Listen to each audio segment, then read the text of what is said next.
As we recently have crowned our new king, I would love to see King Charles in a trackie. I think he'd wear it well. And in fact, you know, the relationship he's had with the Spice Girls over the years, I really think he should. Hey Style, I'm Melanie C. Could this be why I'm known as Sporty Spice?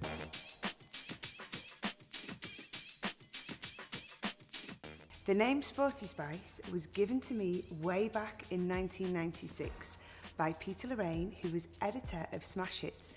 He nicknamed all of the Spice Girls. And it was mostly on our appearance or our personality or our hair colour or our age. But mine was very much about what I wore. I grew up as a kid in the Northwest. The uniform out there when we were all playing out in the park was trackies, was sportswear. I went off to Performing Arts College. I continued to wear trackies through my career as a dancer, my very short-lived career as a dancer. I've always loved sport. I've always been athletic. I then got into raving in the early 90s, and we didn't really get dressed up to go out then, so it was trackies again. We would get to shoots sometimes, and the girls would have these incredible rails of clothes, and I'd just have like a few trackies on the side. So sometimes I'd feel a little bit left out, because when I went off and I did my first solo record, Northern Star, in 1999, I wanted to be seen as an individual, and I think I kind of rebelled against being sporty a little bit. So I had all of these like fashion disasters, definitely with my hair and with my clothes. And being back on stage with the girls, I just had this moment of going, wow, you know, she never really left me. I feel so comfortable being sporty, being in sportswear. I embrace it now more than ever. Back in the 90s, there was, you know, people weren't that accepting of sportswear. It wasn't as expensive as it can be now. And it was seen as leisure wear or, you know, workwear or scruffy. And I remember only once I was turned away from a restaurant. I think it was in Singapore because I had trainers on. And it makes me laugh now because a lot of trainers are actually more expensive than shoes, but it wasn't the look. It wasn't the done thing back then. But I kind of got away with looking very relaxed in most places.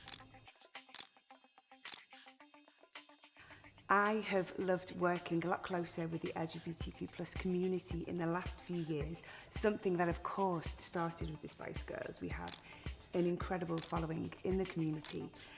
But I think working very closely, especially with drag queens and non-binary people, it has really given me this confidence to never be ashamed of who I am. You know, that's kind of the message, isn't it?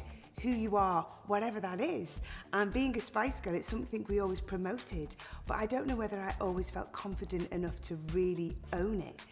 And working with Sync the Pink and the beautiful dancers and performers there has really enabled me to really embrace it fully. When I first started to wear them, the women-specific trackies were minging. I always wore men's, but you know, as time's gone on, I do believe that, you know, that sports world has become kind of gender neutral in many ways.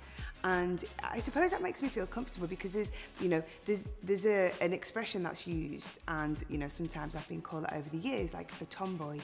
You know, I've never felt like a very feminine girl. So to me, a tracksuit has just always felt, you know, it's always felt comfortable, because it's just allowed me to express myself physically in whatever way I've wanted to at the time. At my last count, 15 tattoos, I think. Some of them are very, very small, including my new ones. I have a scarlet star, which is for my daughter, and then I had to get a little smiley face, which she actually drew on me, and then I had it tattooed on. But my very first was a Celtic armband. It was very much the thing at the time.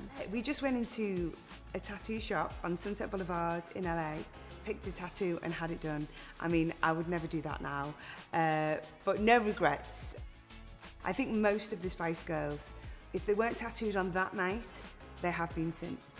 Thank you so much for watching. Don't forget to subscribe to the Sunday Times Style YouTube channel. Nearly. One word. Okay.